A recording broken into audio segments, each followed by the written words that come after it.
realmente es un gusto, siendo la tierra de mi familia prácticamente y la tierra de quien tienen ustedes con nosotros y que le agradezco mucho al doctor Johan Melchor, oriundo de acá de la ciudad Monumento Colonial de América. Nos va a hacer un repaso, porque si aquello se da todo el recorrido de cada espacio que tiene la Antigua con tanta historia, pues realmente tendríamos que ocupar, y sería fantástico, una serie de programas acá de @Contacto Deportivo GT por Facebook y también de lo que es Contacto Deportivo Gustavo Velázquez por YouTube. Así que bienvenido, y la Antigua es suya, así que descríbanos parte de esa riquísima historia. Gusto saludarlo. Mucho gusto, saludos a todos los televidentes. Estamos aquí en la ciudad de Santiago de Guatemala, en lo que fue la ciudad de Santiago, fundada por los españoles conquistadores el 25 de julio de 1524, por diferentes problemas con los caciqueles y un problema que se tuvieron que venir hacia lo que ahora es las faldas del volcán de Agua, que es cerca de donde ahora es Ciudad Vieja, y un deslave los destruyó y vinieron a este hermoso valle de Panchoy, que es uno de los más ricos, que tiene agua, tiene mucha riqueza, por eso le pusieron a la Antigua después la ciudad de las Perpetuas Rosas, por su excelente clima, y la establecieron en base a trazarla en cuadrícula, comenzando por la plaza central, que en ese tiempo no era un parque, sino era una plaza donde se establecía el mercado. Ahí teníamos la catedral, que era uno de el edificio religioso principal, el Palacio de la Audiencia o de los Capitanes Generales, donde residía el Poder Judicial y de Gobierno. Estaban las panaderas, que era el portal del comercio, donde estaban todos los comerciantes, y el Palacio del Ayuntamiento. Al lado de la catedral se logró conseguir con el paso de los años que se estableciera la Universidad de San Carlos, que fue la primera universidad aquí en Guatemala, que era Real y Pontificia, Universidad de San Carlos de Guatemala, al lado del seminario, ¿verdad? Muy cerca de ahí está la iglesia de San Pedro, que funcionó por mucho tiempo después del traslado, como donde guardaron todas las cosas que se quedaron, que no se fueron para Guatemala, que es ahora las obras sociales del hermano Pedro. Y ya después la ciudad se fue expandiendo durante el siglo XVI, XVII y XVIII, llegando a contar con varios conventos de frailes y además conventos de monjas. Uno de ellos, de los conventos de frailes, es el que tenemos nosotros aquí, que es el convento de la Orden de la Merced, que acaba de cumplir sus 800 años de fundación la Orden y ya casi 400 de estar en Guatemala. A los mercedarios les tocó evangelizar el área de Huehuetenango. Y por supuesto aquí en Guatemala, unas partes en Nicaragua también tenían unos pueblos ahí, pero la mayor parte fue en Huehuetenango. Y además de eso tenemos en el lado caso a los extremos de la ciudad, a los padres recoletos, que también son de una orden, que ellos tuvieron a su cargo la evangelización de los talamancas en Costa Rica. Entonces se iban desde aquí hasta Costa Rica y regresaban las misiones, y se establecieron precisamente para eso. Y hablando un poco brevemente de los monasterios de monjas, tenemos aquí muy cerca de la Merced el arco de Santa Catalina, que es de las monjas de Santa Catalina Mártir, que como tenían mucha afluencia de vocaciones, entonces compraron el terreno de enfrente, y para que ellas, como eran monjas de clausura que solo se mantenían rezando y no podían ser vistas por el público, ni ellas ver al público, entonces construyeron un arco para pasar sin ser vistas. En el siglo XIX ya la MUNI, ya cuando ya no estaban las monjas, se habían pasado a Guatemala, le mandó a poner un reloj, ¿verdad? Y ese arco ha sido reparado varias veces, ¿verdad? Pero lo que se ha tratado es mantener ese reloj, ese sí es posterior al convento de capuchinos. Y el otro convento destacadísimo de la ciudad de monjas es el de Nuestra Señora del Pilar de Zaragoza, Capuchinas, que es Nuestra Señora del Pilar, es la patrona de España, y es donde estuvo varias santas ahí tuvieron en España. Y entonces aquí en Guatemala la característica de ese convento es uno de los representativos del arte colonial americano, porque tiene un claustro circular donde tiene las diferentes lugares donde se quedaban las monjas que estaban enfermitas. Primero se creía que era un lugar para que ahí dormían, pero que si realmente después se descubrió que era el lugar donde las tenían cuando estaban enfermas, porque era el lugar donde podía acceder el médico para verlas. No entraba todo el convento, pero esa planta circular es única en América y es una de las joyas del arte colonial en Guatemala, y está aquí en la Antigua, para que lo vengan a ver. Algo muy importante, Johan, es por ejemplo, siendo usted muy cercano del propio barrio de la Merced, ¿qué es lo que más le impacta de todo este complejo? Y que incluso, ya que usted mencionaba los 800 años de la Orden Mercedaria, acaba de salir en procesión el Nazareno, que es aquí conocido Claro. como el Nazareno de la Antigua. Lo que más impresiona aquí de la Merced es precisamente Jesús Nazareno, porque es una de las imágenes que vino de San Jerónimo hacia acá, pasó a San Sebastián y luego aquí, pero es una imagen que tiene lo que decía David Friedberg, el poder de las imágenes, ese poder de convocatoria que jala a la gente, que se emociona, que llora, que recuerdan a su familia. Yo lo veo cuando pasa en procesión, que la gente se le salen las lágrimas cuando lo ve a los ojos.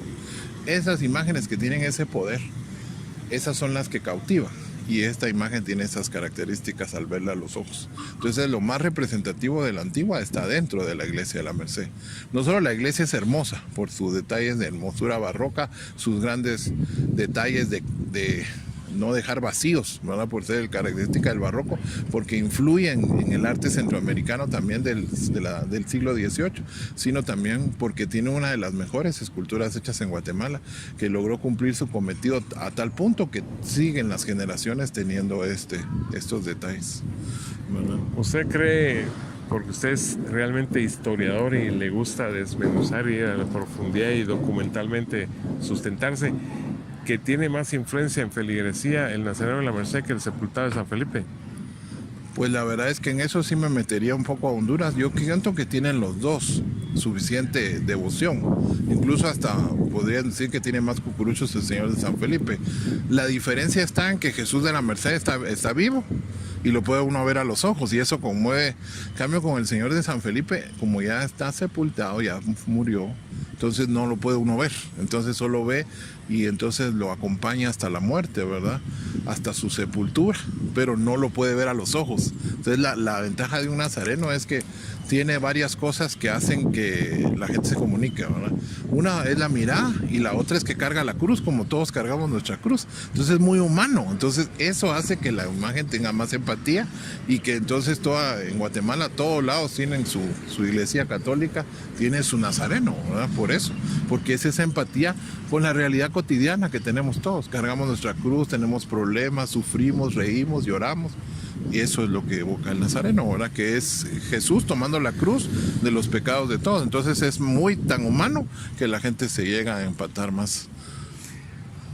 Ya que usted apuntaba, por ejemplo, el diseño cuadricular de la ciudad, a la gente que nos capta en cualquier sector del país, pero que yo digo que algunos no conocerán a pleno la Antigua, ¿qué guía y orientación le daría el doctor Melchor respecto a comenzar por dónde y no perderse determinados pasos de una visita a la Antigua? Yo considero que deben ir a visitar al hermano Pedro, que está en San Francisco, deben ver la plaza central, deben ver la iglesia de la Merced, conocer las ruinas de la Recolección, que son una de las que los terremotos las han dejado, y son evidencia de que los terremotos nos han dejado desolados, y esa se ha quedado en ruinas, ¿verdad? Y hay una ermita pequeña que se llama Los Dolores del Cerro, que yo les recomendaría que fueran, que está atrás de Candelaria. Es muy hermosa la ruina y les recomiendo que vayan, ¿verdad? Y ver capuchinas y los lugares que comentamos hoy. No se los deben perder. Si pueden ir a los pueblos, a los pueblitos alrededor, pues sería fabuloso. Ya que digo pueblitos, enumérenlos de lo que tiene más cercano, que incluso algunos tienen hasta procesiones. Claro, Ciudad Vieja, Cotenango, San Felipe de Jesús, San Pedro Las Huertas, Santa María de Jesús, San Antonio Aguascalientes, Santa Catarina Badahona y Santa Catarina Bobadilla. En fin, son como 30, pero ya ahorita ya les mencioné algunos de los que más procesiones tienen. Esto es también muy importante, porque uno en un determinado momento tiene una fuente de inspiración, etcétera. ¿Qué impulsó a Johann Melchor a entrarle a la carrera, en este caso, de divulgar la historia y el por qué somos y por qué estamos acá y cómo nos hemos hecho, etcétera? Bueno, esa es responsabilidad de mis abuelitas, Jovita y María Luisa. Una me enseñó a venir aquí a la Merced y a buscar siempre a los santos, y la otra me enseñó música clásica, que siempre se mantenía oyendo la radio Faro Cultural. Entonces las dos me influyeron para que primero estudiara historia y después buscara especializarme en historia del arte y colonial. ¿Tiene algún estimado el doctor Melchor el tiempo que ha ocupado estar, por ejemplo, en el archivo de Centroamérica o en los lugares que han sido sus fuentes principales de consulta? Son horas interminables, porque la verdad es que los documentos que están en castellano antiguo están guardados, cuesta un poco que se los saquen a uno porque están en 8 pisos de archivo, y realmente me ha llevado un montón de horas. A mí me llevó como 6 años hacer la tesis doctoral. Y es casi basada en documentos de archivo, ¿verdad? Que ese es el rescate de la historia de Guatemala, que está guardada en esos documentos. No solo está guardada en las iglesias con las imágenes, sino que está guardada en los documentos. Entonces uno tiene que empatar las dos cosas, y eso lleva horas de trabajo. Entonces lo que uno les cuenta así rapidito lleva unos 3 años de investigación, ¿verdad? Y así, desde luego, dentro del resumen, se me ocurre, ¿qué es lo que más le ha impactado de lo que se ha podido encontrar y certificar del momento en que se decide el traslado de este lugar hacia la Guatemala de la Asunción en el valle respectivo? Lo que más me impactó, que es un artículo que acabo de mandar a publicar en la revista del Ministerio de Cultura, de la Dirección de las Artes, es la del Hospital San Juan de Dios. Que en el Hospital San Juan de Dios al final vieron que estaban muy dañadas las imágenes y que el único que estaba en buen estado era el patrón, y mandaron a destruir las imágenes y se quedó solo el patrón, que es el único que está en la Capilla del Cristo de las Misericordias. Luego mandaron a arrancar techos, puertas y todo, y pusieron a unos carpinteros a trabajar arduamente, ¿verdad?, en hacer las tijeras de los techos, y chabalcones le llamaban a todo lo que se ponía en la techumbre para desarmar este hospital y armar el nuevo, que se cayó en 1917, ¿verdad?, con los terremotos de 1917 y 18. Y sí se ve como el fraile de San Juan de Dios le acuerda unos honorarios o unos pagos con el escultor o trabajador de madera que hacía todo esto, y el oficial de la audiencia dice que es mucho y les paga la mitad. Y los obliga a trabajar horas de horas, traen burros que eran los que servían, o patachos de mulas que traían mercadería a Jocotenango, y se los quitan a la fuerza a los indígenas. O sea, unos abusos terribles, ¿verdad? Y al rato dicen a los 3 meses que ya no tienen mulas. O sea, que quiere decir que los reventaron con el traslado. O sea, que se cometieron abusos, y de lo cual nos quedó solo la imagen de San Juan de Dios, porque el convento de allá se cayó. Aquí todavía queda un poco mejor, pero en la Nueva Guatemala, de dicha, está a un lado el patrón de San Juan de Dios del hospital. Bueno, y cerramos la charla. Usted es catedrático. Por ejemplo, quien está atrás de cámara siempre, o a veces en ella, que es José Pablo, se metió a una carrera de imagen pública que no es de muchos cultores. En el caso de las artes y demás, tiene bastantes alumnos. Usted da clases, imparte conocimiento en 3 universidades. Pues la verdad es que en arte somos muy pocos. De hecho, la carrera de Historia del Arte no existe en Guatemala. Existe carrera de arte en una universidad. Nosotros tenemos una maestría en Historia del Arte, pero tenemos 4 alumnos en una de las universidades. Y de ahí el resto son gente que le gusta historia o le gusta las ciencias de la comunicación social, y se unen conmigo entre todos a hacer un trabajo de investigación histórica. Yo por eso me tuve que ir a estudiar a México, porque no había aquí. Pero es por el amor al arte que lo hace uno. Bueno, pues un placer. Siempre han escuchado ustedes cuando la ocasión lo ha meritado decir un libro abierto, que es una Biblia abierta en el sentido del conocimiento amplio que tiene el doctor Johan Melchor. Así que muy amable por hacernos este repaso de su querida Antigua, la venerable Antigua, la histórica Antigua. Muchas gracias, Gustavo. Estamos siempre a la orden.